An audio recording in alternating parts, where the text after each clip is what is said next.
Welcome to 60 Second Civics from the Center for Civic Education. We're joined today by Dr. Scott Casper, President of the American Antiquarian Society.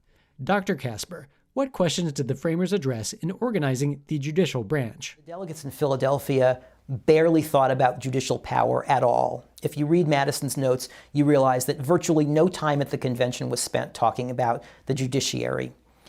I think that's because they were mostly concerned with Congress, the branch they knew best, and because they were concerned with election of the president. The Constitution provides for a Supreme Court.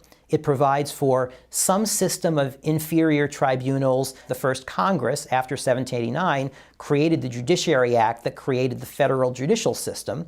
The real question were questions like, should the Supreme Court have only appellate authority, that is, cases that had come from inferior courts, or should there be cases in which the Supreme Court had original jurisdiction, that is, hearing a case from scratch? And so the Constitution specifies which kinds of cases the Supreme Court has original jurisdiction in. And the other big question was about the terms for judges.